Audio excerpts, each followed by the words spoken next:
Jesus nos envolva, né, com seu hálito divino, que possamos, reunidos como todas as segundas-feiras, nosso principal objetivo é trazer para as nossas vidas o ensinamento do Mestre Jesus e viver assim de uma forma melhor, né?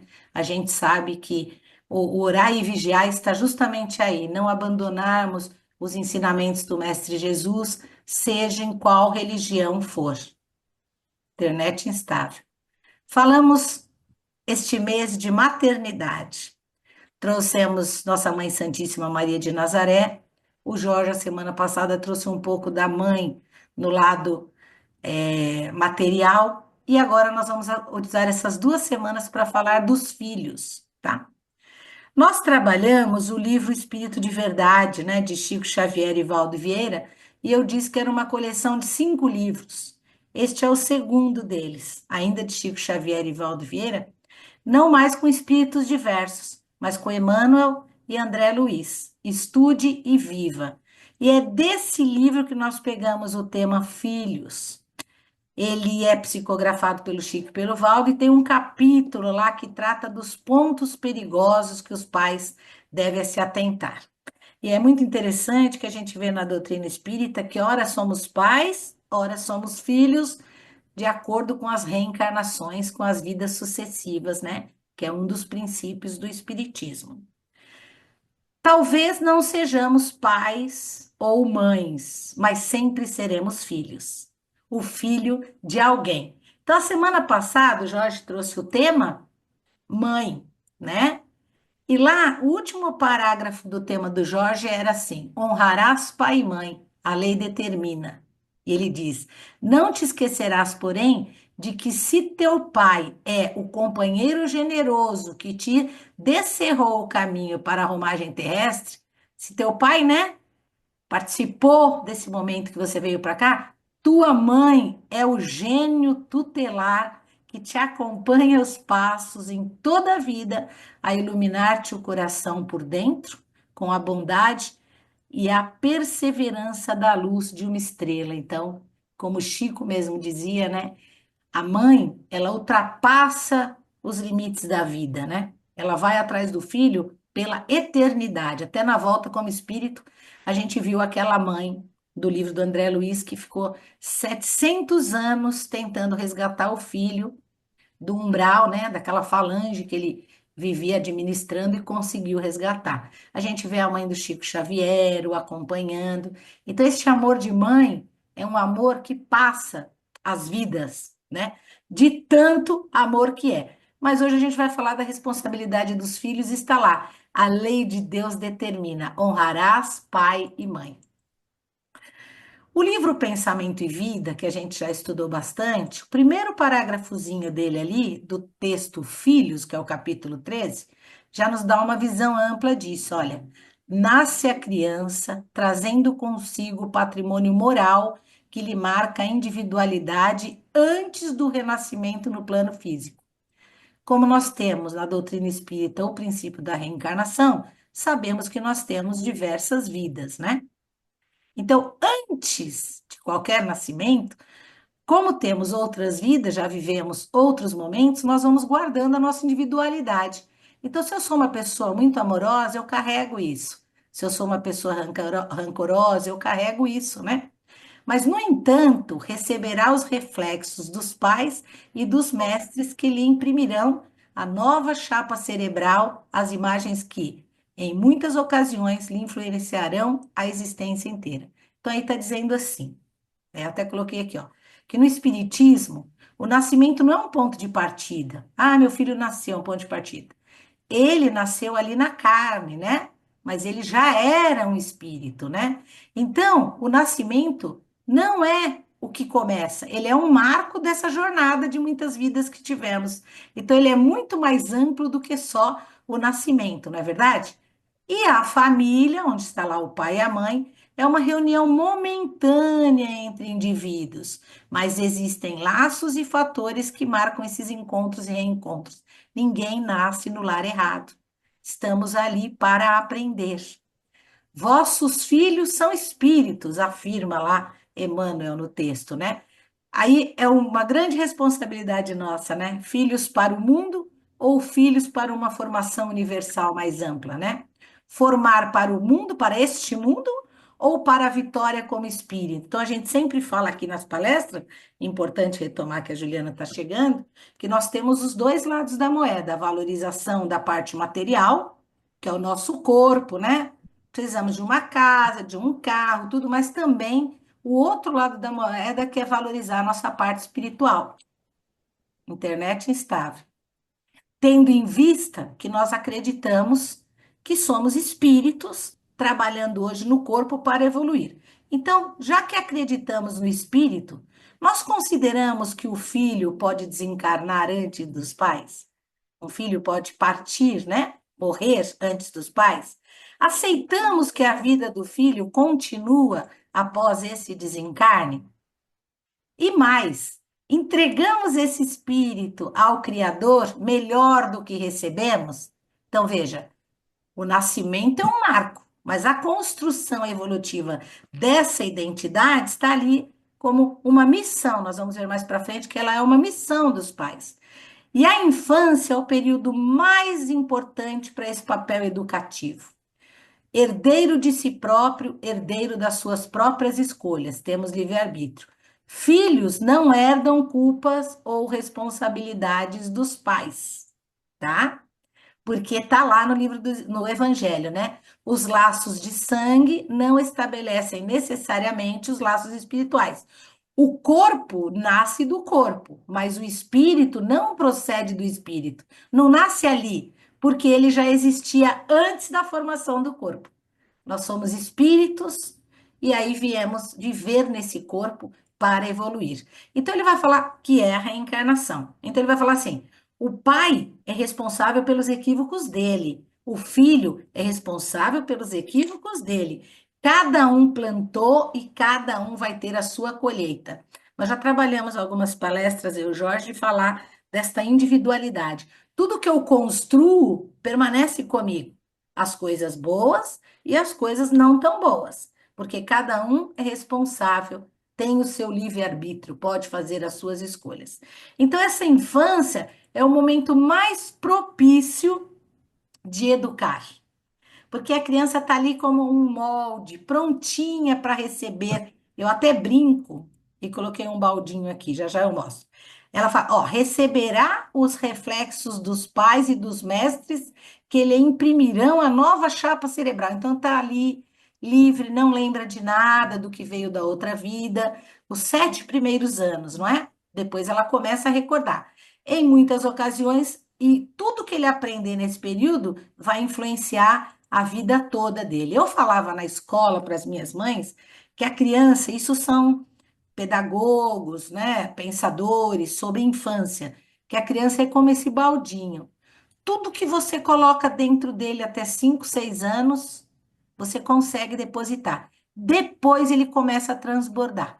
Então, se você colocou amor, deu carinho, ensinou o respeito, a solidariedade, isso depois dos 5, final dos 6 anos, como diz aí o Evangelho, que bate com tudo que os estudiosos falam, ele começa a transbordar. Então, se ele viu guerra, se ele viu briga, se ele aprendeu a mentir, também vai transbordar. Então, ela é por isso que fala até no Evangelho que a infância é o momento mais propício para educar. E está lá no Livro dos Espíritos, na questão 383. Qual para este a utilidade de passar pelo estado da infância? Encarnado com o objetivo de se aperfeiçoar o espírito durante esse período. Opa, é mais acessível às impressões que recebe, capazes de lhe auxiliarem o seu adiantamento e que devem contribuir os incumbidos de educá-lo.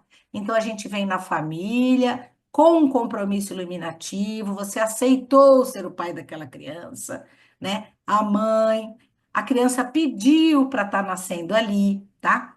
E aí ele fala assim na questão 385, né? Ele fala assim. Mas quando as crianças não mais necessitam dessa proteção, dessa assistência que lhe foi dispensada, ele diz lá no Evangelho, durante 15 ou 20 anos, e a gente fala dos 12, adolescência, né? Seu caráter real e individual reaparece em toda a sua nudez. permanecem boas se eram fundamentalmente boas, mas se irizam, quer dizer, se revoltam, se enfurecem, sempre que volta alguma coisa que diz respeito à sua individualidade. Então, o espírito retoma a sua natureza e volta a ser o que era. Então, olha como Deus é bom, né?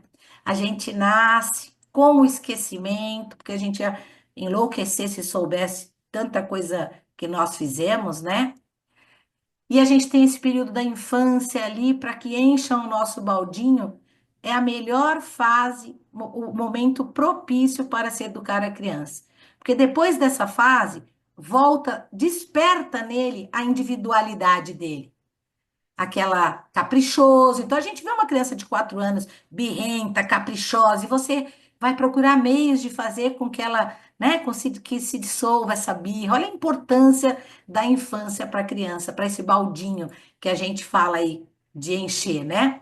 Então, tá lá no texto dos filhos. Não podemos, pois, esquecer na terra que os nossos filhos são companheiros que nos retornam transitoriamente ao convívio. Não são pessoas desconhecidas. Quase sempre para se reajustarem conosco aos impositivos da lei de Deus, necessitados, quanto nós mesmos, de provas e ensinamentos. Então, eles vêm para a nossa família por um acordo, no nosso compromisso iluminativo para renascer, tanto eu preciso dele quanto ele precisa de mim. No que tange ao trabalho de regeneração desejado. Nossa, eu tenho 3 filhos, mas a do meio eu não me dou com ela. É uma briga, é uma confusão, não sei explicar. Ela precisa de reajuste e você também. Tem aprendizado para os dois ali. Por isso que a gente trabalha na doutrina com a resignação, com a paciência, com o entendimento de que o outro está no nível evolutivo dele e eu tenho que entender. Tanto que quando você trabalha com tudo isso, você mesmo fala assim: nossa, como Fulano mudou, mas não é Fulano que mudou, é você que precisava dessa prova, desse aprendizado. Porque se ficar batendo de frente, a gente passa essa vida sem construir nada. Então, no livro dos Espíritos também, lá no item Bênçãos e Maldições, está lá, ó. Pode-se considerar como missão a paternidade, aqui a gente estende papai e mãe, é sem contestação possível uma verdadeira missão. É ao mesmo tempo grandíssimo dever e que envolve, mais do que pensa o homem, a sua responsabilidade quanto ao futuro. Deus colocou o filho sobre a tutela dos pais, a fim de que estes o dirijam para a senda do bem, e lhes facilitou a tarefa, dando àquele uma organização débil e delicada que o torna propício a todas as impressões. Muitos há, no entanto, que mais cuidam de aprumar as árvores do seu jardim e de fazê-las dar bons frutos em abundância do que formar o caráter do filho. Então, a gente perde tanto tempo na vida material, no trabalho excessivo para comprar a casa, para comprar o carro, para pagar a escola do filho, achando que isso é o que precisa e esquece do ensinamento moral e do seu período dedicado a ajudar esse filho a encher o baldinho, né? Que é a educação moral. Se este um dia vier a sucumbir o filho por culpa do pai que deixou de fazer isso, suportarão os desgostos resultantes dessa queda e partilharão do sofrimento do filho na vida futura, né? E a gente viu outro dia uma reportagem que o menino foi preso e a mãe, onde eu errei, onde eu errei? Todo mundo falou, não, você não errou, é mau caratismo. Não, existe aí uma parte de culpa do filho e outra dos pais. Nesse livro Pensamento e Vida, ele traz esse tema da palavra falada e do exemplo direto muito interessante. Ó, ele diz: importa reconhecer que a palavra escrita, em confronto com a palavra falada, com exemplo direto, revela poderes de repercussão menos vivo. Sabe aquelas mães que dizem: eu li tudo a respeito de educação. Sabe o ponto, o parágrafo de que livro é? Aqui, a espiritualidade está nos dizendo que é por falar com a criança e dar o seu exemplo que você conquista a criança. Não é lendo e buscando a teoria ou deixando em tudo que é psicólogo, é necessário, sim, mas falta a sua palavra e o seu modelo. Por quê? Jesus não escreveu, ele falou e exemplificou. Os filhos precisam da palavra falada e do exemplo direto. Lembra? A palavra convence, o exemplo arrasta. Isso é o magnetismo humano, são as relações. E está lá na questão 917 do Livro dos Espíritos sobre educação moral. Se não se atacar o mal pela raiz, ou seja, com a educação, como que a gente educa? Ele fala aqui, ó, não é a educação que tende a fazer homens instruídos, mas a que tende a fazer homens de bem. Então, eu pago a melhor escola, né? Não, gente. A educação, se for bem compreendida, será a chave do progresso moral. Quando se conhecer a arte de manejar os caracteres, como se conhece a arte de manejar as inteligências, poder-se-á endireitá-los da mesma maneira como se endireitam novas plantas. Então, a gente vê crianças com a semana lotada. Um bebê, natação de manhã, balé à tarde, escola à noite, escola à tarde, e à noite ainda tem outras atividades para fazer. E qual foi o período da educação moral? Ah, mas a professora é muito educada. Cadê o pai e a mãe? A gente está falando de maternidade, né, e paternidade também, e dos filhos, né? Então ele ataca aí com a educação moral. A preocupação é tão grande de que os nossos filhos façam balé, judô, nada contra, mas o pai nunca está ali presente, né? E aí vem aquele lado, mas eu tenho que trabalhar para pagar tudo isso. Então, o que eles estão dizendo aqui é que nós temos que estar atentas à criança, porque ela vem com esse lado dela, né? Essa individualidade dela, e ela tem sim aquele jeitinho bravo, aquele a gente conhece criança, a gente sabe. Isso é a nossa presença, a nossa fala que vai mudar, como está falando aí. Jesus não escreveu, né? Ele falou e exemplificou. Então, exemplificar sentimentos de indulgência, né? O que que é indulgência? Tolerância, empatia com o coleguinha, perdão, compreensão, ser mais calmo, ser confiante são ações e sugestões que são os exemplos que as nossas crianças precisam. E está lá no texto: não podemos, pois, esquecer na terra que os nossos filhos, embora carreando consigo a sedimentação das experiências passadas, então esse nascimento é um marco, ele já existiu antes. Em estágios anteriores na gleba fisiológica, são companheiros que nos retornam transitoriamente o convívio quase sempre para se reajustarem conosco. Eles vieram para se reajustar conosco. Aos impositivos da lei, necessitados eles e nós de provas e ensinamentos no que tange ao trabalho de regeneração desejado. Então, nós estamos no mundo de provas e expiações. Muitas vezes aquele filho difícil é uma lição, né? É um aprendizado, assim como ele nos considera uma mãe difícil. Então, ele fala também: tratá-los à conta de enfeites do coração será induzi-los a funestos enganos. Agora, hein, gente, com essas criançadas todas aí na internet, né? E faz selfie, e corre para mim não sei o quê, e corre para mim não sei o quê. Como está o tempo para a educação moral? Um minuto, tá?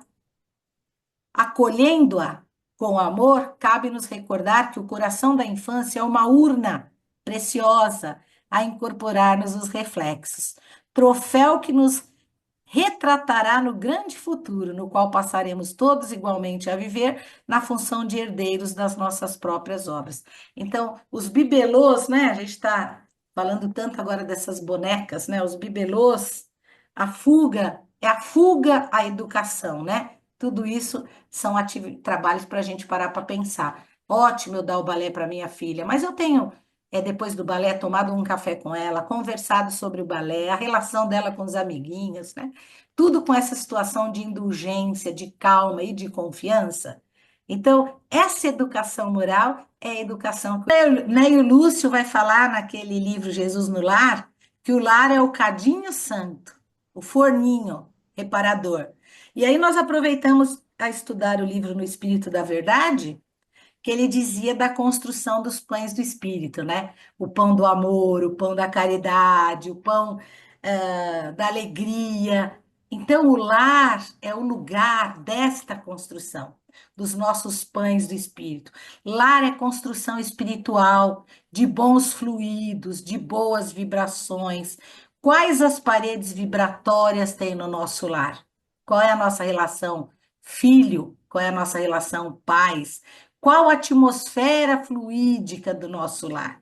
quando a gente faz esse encontro às segundas-feiras, a gente vê lá na subida preparatória, pedindo para que higienizem o nosso lar, que retire daqui toda e qualquer, né, interrupção. Isso você pode fazer sozinho também, né? O importante é a gente lembrar que a gente precisa do almoço, do jantar e dos lanchinhos para o corpo, e também precisamos do café da manhã, que é a prece, do almoço, que é a prece, do jantar e dos lanchinhos, dessa nossa ligação com o plano maior, para que o nosso lar seja um cadinho santo e não uma guerra, né? Uma batalha, um campo de guerra, vamos dizer assim. Então, o Estude e Viva, ele é o segundo livro, como eu falei, do Chico com o Valdo Vieira, mas aí nós temos dois espíritos. Eu escolhi os pontos perigosos para os pais do André Luiz para a gente estar conversando. Muito interessante esse livro, outra dica bastante legal. Ele fala assim lá no comecinho, eu só peguei um parágrafo, porque o nosso tempo é curto. Somos trazidos à escola espírita a fim de auxiliarmos e sermos auxiliados na permuta de experiências e aquisição de conhecimento. É um livro que demonstra isso, essa permuta de conhecimento. É um encontro informal entre companheiros encarnados e desencarnados em torno das obras de Kardec. Ele traz explanações, definições, ele traz ideias e comentários que nos levam a estudar. Os pontos perigosos para o pai é um estudo. Estudar para aprender, aprender para trabalhar, trabalhar para servir, sempre viver melhor. Aí ele diz: estude e viva. O legal é que no Espírito da Verdade ele só estudava o Evangelho.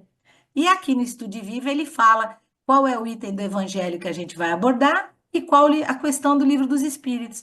Então, esse tema, pontos perigosos para o pai, para os pais, tem como temas deveres dos pais, a equipe doméstica, a escola do lar, família e obrigação, os pais terrestres e esse reajustamento de quando a gente recebe os nossos filhos. Ele coloca assim: sempre que nos reconheçamos desambientados na família do mundo, meu Deus, por que que eu nasci nessa casa? Minha irmã louca, um pai alcoólatra, né? A face dos princípios espíritas que entes queridos não se mostrem, quer dizer, de imediato, os nossos entes queridos não são espíritas e nós estamos lá. Dispostos a abraçar, estamos na posição do devedor entre credores vários. A gente acha que o problema é do pai alcoólatra, é do marido, é da esposa, ou é desse filho que está dando trabalho. Olha o que ele diz aqui, ó. Nós temos a posição do devedor, eles, devemos a ele, com a valiosa possibilidade de ressarcir nossos débitos, ou na condição do aluno em curso intensivo de burlamento individual, com a bendita oportunidade de adquirir atestados de competência em diversas lições. Então, se você fala, nossa, por que a minha nora é assim? O que que eu fiz? Eu sempre fui muito boa. Devo alguma coisa a ela. Devo alguma coisa à minha mãe. Devo alguma coisa a este filho. Estamos ali no cadinho santo para recuperar. Quando a gente é espírita, a gente entende que não é o erro do outro. O outro está no nível evolutivo dele. Eu é que preciso mudar. E, gente, quando eu mudo, como o André Luiz está falando aí, tudo melhora. Tudo melhora, né? Então, olha lá, carta para um pai alcoólatra, né? Então, a gente coloca na posição que, como meu pai é alcoólatra, os meus problemas são muitos no mundo. Não, eu estou junto com meu pai alcoólatra porque eu devo alguma coisa a ele. Então eu quero ajudá-lo. E aí, aqui, como espírita, a gente sabe: se esse pai alcoólatra não vai à casa espírita, nós podemos fazer esse trabalho com ele, vibrando amor, tendo paciência, né? E tudo isso. Então, os pontos perigosos, nós vamos ler agora. Estes são os pontos perigosos na educação do filho que André Luiz nos traz. O primeiro é desconsiderar a importância do exemplo na escola do lar. Então, muitas vezes a gente faz achando que adulto pode, mas a criança copia. Então, nós estamos desconsiderando que somos exemplos, né? Alguns dizem que a escola é o segundo lar, mas para isso o lar precisa ser a primeira escola de todos os espíritos que são confiados à nossa guarda. E eu lembro no salão da Alaudina, uma vez uma mãe, a menininha correndo e a mãe falando: Nossa, paga escola tão cara, não te dão educação na escola? A escola não dá educação, né? A escola, se a gente fala que a escola é o segundo lar, ele passou por um primeiro lar. bom dia, boa tarde, boa noite, não correr, não bater, isso tudo ele aprende no lar da escola. Agora, se o pai e a mãe se matam, né? Eles desconsideram a importância desse exemplo, fica muito difícil para a gente. Hoje a gente não tem quase telefone, mas eu dou sempre esse exemplo. Toca o telefone, a criança vai atender e a mãe diz: fala que eu não estou, fala que eu não estou. O que que a mãe está ensinando? A mentir, não é? Então, muitas vezes, inconscientemente, ela desconsidera a importância de ser um bom exemplo. Outro ponto perigoso: ignorar que os filhos chegam à reencarnação através deles, dos pais, sem serem deles. Eu coloco o meu filho no mundo, mas ele não é meu, não é? A gente é que tem o hábito de tomar posse. No livro que nós já estudamos, Compromisso Iluminativo, ele deixa bem claro isso. Nenhum espírito chega à nossa guarda sem que exista um processo reencarnatório muito bem planejado, sem que tenhamos nos comprometidos para a nossa nova reencarnação. A gente já trabalhou um compromisso. Essa nossa vida foi ajustada por nós e por nossos pais. Então, se o meu filho tem uma deficiência, eu já sabia desse compromisso iluminativo. Eu aceitei vir e ajudar. Vocês lembram que o Jorge contou muito bem a história de Segismundo, né? Numa vida, ele é apaixonado pela Raquel, ele tira a vida do marido, e na outra vida, a Raquel e o marido aceitam ele como os filhos, mas o receio era muito grande, né? Porque tinham se envolvido numa grande tragédia. É um livro de André Luiz que vale muito a pena ler. Outro item: transformar as crianças em bibelôs da família, fugindo de ajudá-las na formação do caráter desde cedo. Então, é exatamente aquilo que a gente falou. A internet está aí pegando essa criançada, dá até dó dessa criançada, faz curso disso, curso daquilo, nada contra. Nós estamos dizendo dos dois lados da moeda, né? Então, tratar cada espírito em sua nova reencarnação, promovendo-os a um grande crescimento moral e intelectual, é tarefa primordial àqueles que os recebem, evitando transformá-los em objetos de orgulho e vaidade, algumas vezes até absurda. O que que acontece nessas competições, né? Então, você vê criança pequenininha batendo 1 milhão lá de likes e a outra, ela tem o quê? Orgulho que ela só bateu 100 likes, né? Então, tudo isso a gente então transformar a criança nesses bibelôs, né? Eu coloquei aqui um estúdio. É muito bonitinho, né? O que a gente vê, essas meninas produzindo conteúdo e tal, mas eu que trabalho em educação, as pesquisas mostram essas crianças com depressão muito cedo, né? São os excessos, né? Você vê, olha, quando que o André Luiz falou isso, né? Um livro já antigo. Ajudar os filhos inconsideravelmente, quer dizer, muitas vezes sem refletir o que está fazendo, tanto quanto sobrecarregá-los de obrigações incompatíveis com a saúde e com a disposição que eles apresentam. Então, toda criança pode colaborar nos trabalhos de casa, né? No entanto, cada idade pode ter uma atividade adequada à capacidade e à potencialidade daquela criança. Respeitar é um dos grandes princípios do relacionamento humano. Cabe aos seus responsáveis avaliarem e promoverem a sua participação dentro das possibilidades. Qualquer lugar que você vá, não precisa ser da educação, tá lá o que uma criança de 2 anos, de 4, de 7 a partir pode fazer. Ela já começa, ó, a guardar os brinquedos pequenininha, tá vendo, ó? Ajudar, né? A arrumar ali alguma coisa, a guardar as coisas do mercado. Então, a gente sabe, né? E a gente vê alguns pais que sobrecarregam. Outros que fazem, como ele diz aí, inconsideravelmente, quer dizer, sem lembrar das consequências que é fazer o filho limpar o box do banheiro, né? Que vai acontecer alguma coisa pior ali. Então, ele é bem solícito nesse. Ó. Outro, desejar que os filhos lhe sejam satélites, olvidando que eles caminhem na trajetórias que lhe é peculiar, com pensamentos e atitudes pessoais. Valorizar, né? O satélite natural é algo que fica rodando ali, né? Em torno de um corpo maior. Não. As crianças hoje, elas têm uma individualidade, elas fazem umas perguntas, colocam umas colocações que a gente fica bobo de ver, né? Trabalhar isso para o lado moral, bom, para o lado bom. Então, a individualidade é uma realidade constante nas nossas vidas. Um é mais quietinho, o outro é agitado, né? Cada ser que está em nossa existência tem sua própria personalidade. A gente não muda e nem fica querendo que ele fique ali escondido atrás da barra da nossa saia. Cabe a cada pai e a cada mãe compreender e respeitar, até os bravinhos, né? Os que não se relacionam, os que são, mas cada criança tem a sua personalidade, ó. Compreender e respeitar, ajudando a moldar cada característica a uma nova realidade, porque essa reencarnação é uma nova oportunidade. Então a gente fala assim, por que, né? Minha mãe teve 6 filhos e são todos tão diferentes. Por isso, gente, cada um teve outra vida e veio com a sua própria personalidade. Desconhecer que os filhos são espíritos diferentes, portadores da herança moral que guardam em si mesmo, porque vem com eles, né? O espírito acumula tudo isso, como a gente fala no HD, por remanescentes felizes ou infelizes de existências anteriores. Ninguém reencarna em um grupo familiar distante de uma realidade missionária.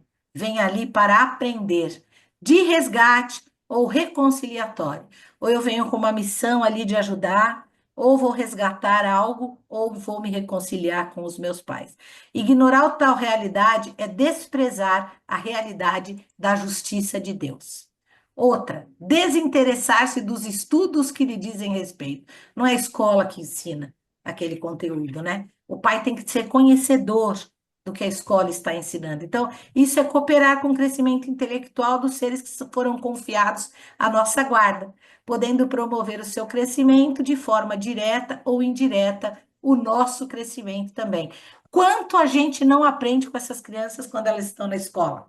Eu era professora e eu ficava boba o quanto eu aprendia. E aqui eu pus um gráfico para mostrar que esse ensino ativo, que é ensinar falando, praticando conhecimento junto. Então, se a gente vai estudar lá aquele processo verdinho das plantas, fazendo experimento junto com a criança, explicar por que aquilo acontece, discutir ali nós dois, em grupo com a família, tudo isso aqui é muito melhor do que uma palestra ou uma leitura ou um recurso audiovisual. Olha, ensinando, falando, mostrando o exemplo, todos aprendemos muito mais. Essa é a pirâmide da aprendizado. André Luiz continua. Relegar-lhes as mentes às superstições e fantasia, sem prestar-lhes explicações honestas em torno do mundo e da vida. Eu coloquei aqui, ó, se fizer errado, vai para o inferno, né? Olha lá o que está naquela lápide. Se morrer, eu vou puxar o seu pé. À noite, o diabo, essas coisas. Então, a fantasia faz parte do imaginário da criança. Mas nós estamos numa religião que é ciência pura. O espiritismo é religião, é filosofia e ciência. Então a gente explica a morte, o porquê da morte, né? Não tem o receio, o medo. Isso são dogmas que deixam a gente com medo. Eu lembro assim que ia puxar o meu pé. Meu Deus do céu, eu morria de medo. Então a fantasia faz parte do imaginário humano. No entanto, a explicação sob a ótica da ciência e das realidades humanas sempre contribuem para o crescimento intelectual adequadas a cada faixa etária e ao conhecimento. O mesmo quando os pequenininhos perguntam de onde vem a barriga da mãe e do pai. Você não vai falar aquilo para 2, 3 anos, mas daqui a pouco ele vai amadurecendo e você vai poder explicar tudo isso para ele. Quantas fantasias nos foram colocadas nas nossas mentes, culturalmente, que até hoje a gente tem medo do diabo, né? Outro dia eu fazendo um curso do Haroldo, ele falou assim, ele deu o exemplo do diabo, que na época que eles queimavam as mulheres, né, lá na Hitler, as grávidas tinham uma enfermeira que amarrava a perna na hora do parto, amarrava a perna da mãe de todas as formas. Olha, todos indo para o vagão serem queimados. Por que que essa mulher fazia isso? Quem é o diabo? Quem é o diabo, né? Então é interessante a gente começar a ter esse olhar para não assustar os nossos pequenos. Aí ele termina dizendo: podem, enfim, num relacionamento familiar responsável, uma convivência harmoniosa que possa promover o crescimento daqueles que Deus nos confiou e, consequentemente, eu acho que o mais importante, o nosso crescimento, né? Os pequeninos acham-se desse modo à mercê de moldes espirituais do que lhe tecem o berço ou que lhe asseguram a escola, assim como a argila frágil e viva ante as ideias do oleiro. Do mesmo jeito que eu moldo um vaso de barro, eu moldo a cabecinha desse pequenininho que está perto né? Falando um pouquinho da parte material, mas nunca deixando de citar Jesus e essa formação moral que o Evangelho nos apresentou hoje. Falando de Deus, de Jesus, do Evangelho, ensinando a orar, a fazer a prece. É assim que toda criança entregue à nossa guarda, é um vaso vivo a arrecadar-nos as imagens da experiência diária. Competindo-nos, pois, o dever de traçar-lhe noções de que, gente? De justiça e de trabalho, a importância de ajudar a mãe, né? Tirar um copo da mesa, fraternidade e ordem, habituando-a desde cedo à disciplina e ao exercício do bem, ajudar o coleguinha, com a força das nossas demonstrações, sem, contudo, furtar-lhe o clima de otimismo e esperança. Você pode, você é capaz, né? Acolhendo-a com amor, cabe-nos recordar que o coração da infância é uma urna preciosa, de novo, a incorporarmos os reflexos, troféu que nos retratará no grande futuro, no qual passaremos todos igualmente a viver na função de herdeiros das nossas próprias obras. O que eu planto, eu vou colher. E aí eu trouxe para finalizar as nossas vibrações de amor ao nosso irmão Divaldo, né? O Edu colocou lá no dia a mensagem. Palavras, Divaldo deixa aqui, três minutinhos. A importância dessas palavras que educam e a importância da prece quando a gente estiver num momento difícil, com aquele familiar difícil, porque talvez o familiar difícil sejamos nós mesmos. Então, eu comentei com o pessoal do. Ai, tem que pôr o som, né? Tem que ativar o som. Deixa eu ver aqui. Estão todos ouvindo? E eu acho que Estamos ouvindo você. Sim. eu tenho Deus, mais uma noite de estudos. Eu achei que a oração do Divaldo casa bem com o que a gente falou, né? Mais paciência entre a família, mais amor, a família que ora, a família que estuda, a família que é mais feliz. Boa noite.